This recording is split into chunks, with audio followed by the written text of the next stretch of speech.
Singapore. Global powerhouse, built on grit, thriving on change.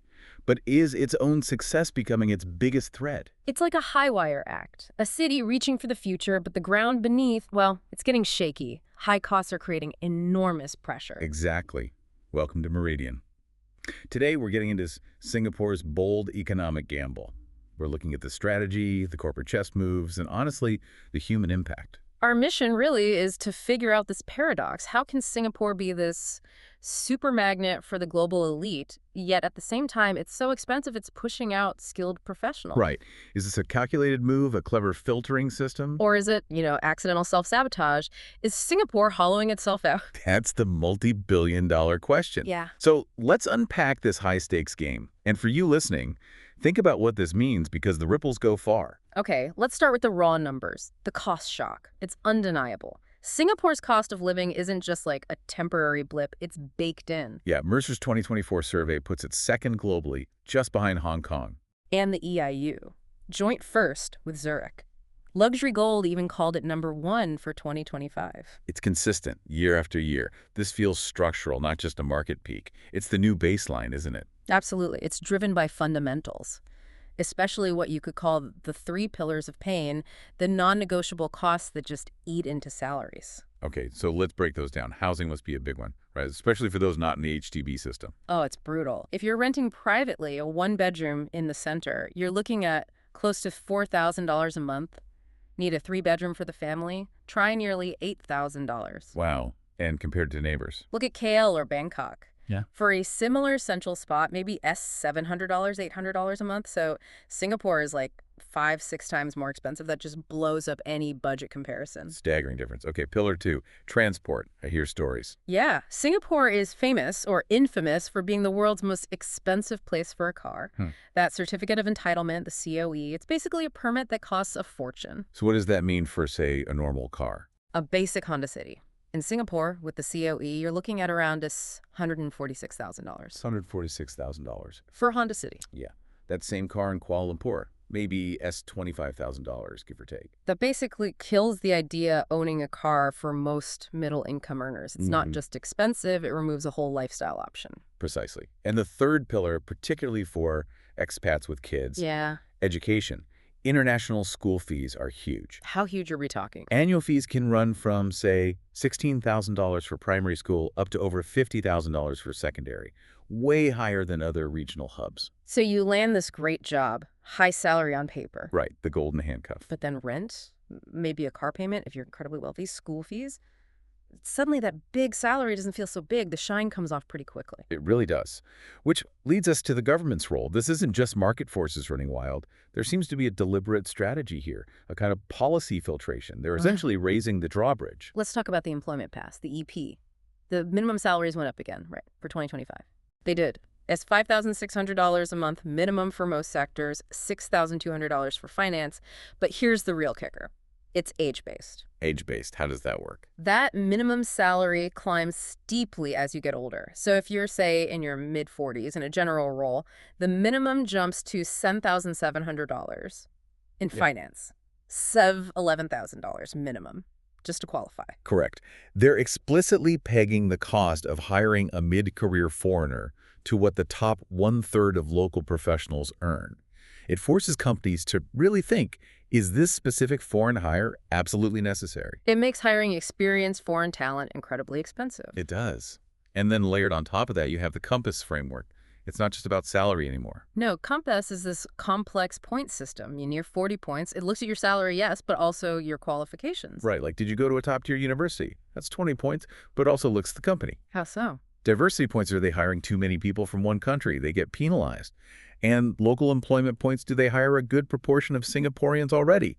That gets rewarded. Plus bonus points for critical skills, like AI or cybersecurity, or if the company partners with the government on strategic projects. It's incredibly sophisticated. It's economic engineering, really, pushing companies hard, hire local, align with our strategic goals, or pay a massive premium for foreign talent. But while they're making it tougher for most, there's another track, isn't there? Ah, yes. The red carpet treatment. That's the one pass. Stark contrast. The one pass. This is for the top talent. Exactly. People earning at least $30,000 a month Or those with, outstanding achievements in arts, sports, tech. $30,000 a month minimum. Okay. That's a different league entirely. And the benefits. Big benefits. 5-year visa, not tied to one employer. Your spouse can work easily. And crucially, you're exempt from all the usual hoops. The fair consideration framework, the compass point. How many have they issued? Over 3,000 in the first year alone. So it clearly shows this deliberate two-tier system. Elite tier. Welcome. Minimal fuss. Everyone else, run the gauntlet. Pretty much. It's cost externalization. Shift the cost burden onto companies and force alignment with what Singapore wants. And what's fascinating, or maybe worrying, is how companies are already reacting. This isn't just theory. They're making moves. Nearshoring is the buzzword. The surveys are telling. Jetro found nearly a third of Japanese firms were looking at moving functions out. The European Chamber. A shocking 69% said they'd relocate staff if costs didn't ease up. And we see actual examples like Sakata Inc.'s moving its regional HQ to Malaysia. They specifically mention costs and taxes. And this isn't just back office stuff, it's core operations. Exactly. And why wouldn't they look elsewhere? Malaysia's offering 5% corporate tax in the Johor SEZ. Thailand's got incentives pushing rates down to 3-8%. Those are compelling numbers. So the big multinational companies, the MNCs, they aren't necessarily leaving Singapore entirely, but they're changing shape. Right. They're adopting this hub-and-spoke model. Keep the lean, high-value HQ, the C-suite, the strategists in Singapore. That's the hub. But the bigger teams, the operational folks, developers, customer service, back office, they get moved to the spokes in lower-cost places like KL or Bangkok. The danger for Singapore in that scenario, you lose the critical mass, the mid-level managers, the engineers doing the day-to-day work, the people who actually build things and train the next generation. You end up with, what, regional talent stratification? Singapore's the strategy center, but the doing happens elsewhere. Potentially. And if that's tough for MNCs, think about the small guys, the SMEs, the startups. They're getting squeezed hard. How so? They can't just set up an office in KL easily. Exactly. They're stuck with Singapore's high commercial rents could be 30, 40, even 50% of their costs, and they're trying to hire talent against MNCs with deep pockets while facing these rising EP salary thresholds themselves. It's a pincer movement. That sounds like it could stifle the very innovation ecosystem they want to build. You might end up with only the giants surviving. It's a real risk. Yeah. Which leads us to the human cost, the talent war. Those golden handcuffs, they're starting to break. People are leaving. Well, pay dissatisfaction is a major reason for attrition. 55% of employers say so. And look at the Qualtrics survey from 2025. 65% of Singaporeans actively looking for higher pay. Nearly 60% looking for a second job. A second job? Yeah. Just to cope. That's not about career ambition. That's about survival. It suggests real financial pressure. Yeah. And for expats, the European firms reported visible anxiety and psychological distress among their staff due to rent hikes. 97% reported that. 97%. When your massive rent bill eats your salary, the appeal fades fast. Yeah. The handcuffs just get too painful. And this is where the hollowing out idea comes in. The potential vanishing of the professional middle class. That's the systemic risk we're talking about. Who are we talking about here? Managers, engineers? Yes. Managers, engineers, creatives, experienced professionals. They're squeezed from all sides. Cost of living hits them hard. They don't get the subsidies, but they aren't super rich either. And the visa policies, like that age-based EP salary climb, target them directly. Right. And their jobs. Often the very operational roles MNCs are nearshoring. It's a triple whammy. You hear about a chilling effect in creative fields, too. If the mid-tier talent leaves or can't afford to stay, where does the pipeline for innovation come from? An economy needs that robust middle. It provides operational muscle, develops future leaders, drives a lot of the practical innovation. Without it, you risk becoming top-heavy and brittle. And underpinning all this is a growing divide, isn't there? Between citizens and expats, it feels like two different Singapores. Very much so. Citizens have a significant subsidy shield. HDB flats keep housing affordable for many, plus cheaper healthcare, subsidized local schools. They're largely insulated from the worst market pressures. But foreigners, they face the full blast. Insane private rents, that huge 60% ABSD tax if they even think about buying property. Private health insurance costs, those eye-watering international school fees. It's clearly a deliberate policy. Protect the locals, maintain social cohesion. But the side effect is making Singapore a very temporary stop for most foreign talent. And could it backfire? Could even talented Singaporeans start looking elsewhere if they feel opportunities for wealth creation are better in other global cities, even expensive ones? A potential brain drain. It's a possibility. But look, we have to acknowledge the government isn't just sitting back. This is part of a grand calculated strategy, a high-stakes gamble to push Singapore way up the value chain. They're pouring money into R&D, right? Billions for things like biosciences, semiconductors. Absolutely. Attracting top-tier investment with things like the refundable investment credit, pushing hard on upskilling the local workforce, another $3 billion into the productivity fund. And crucially, they're spending heavily to cushion citizens.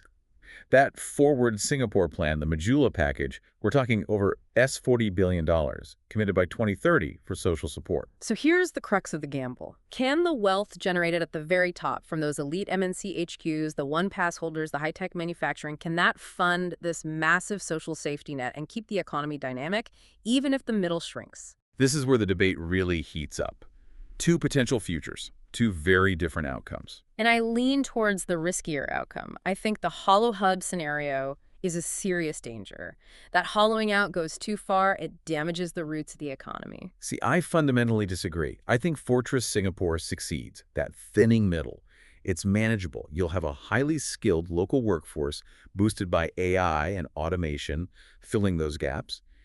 Singapore will innovate its way through. But that's a massive if. Losing that mid-level operational base, that disconnects the strategy from the execution. You can have brilliant minds at the top, but if the experienced teams aren't there to implement, the whole thing falters. And what about startups? They're the engine of future growth. If they can't afford rent or talent, they wither.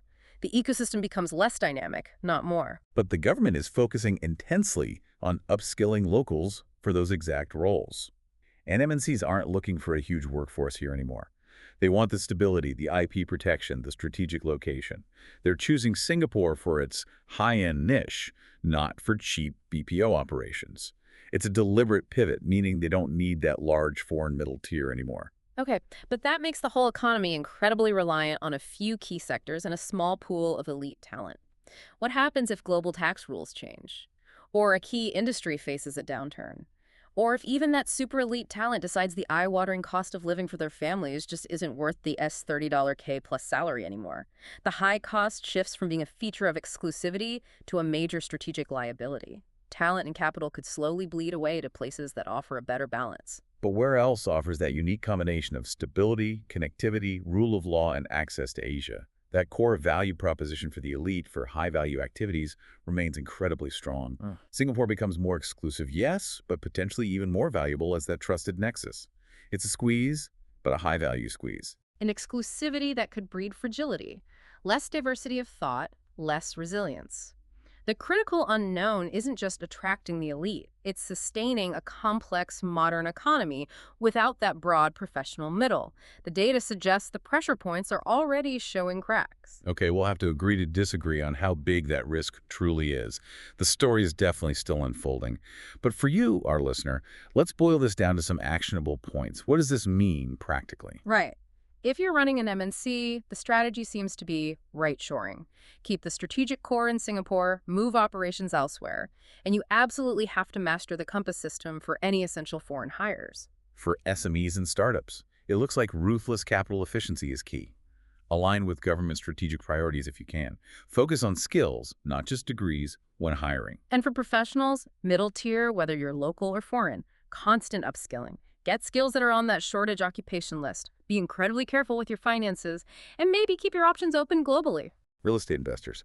The buzz seems to be around luxury residential catering to the HNWIs and one-pass holders. Grade A office space, too.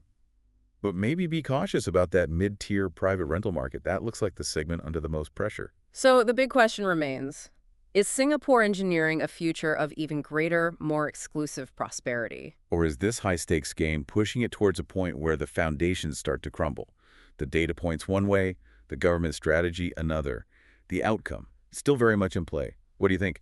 Let us know your take on this economic thriller. Hit that like button if you found this valuable, and definitely subscribe to Meridian for more analysis that gets straight to the point. If you want more no-nonsense stories about power, money, and the systems behind them, subscribe to Meridian channel.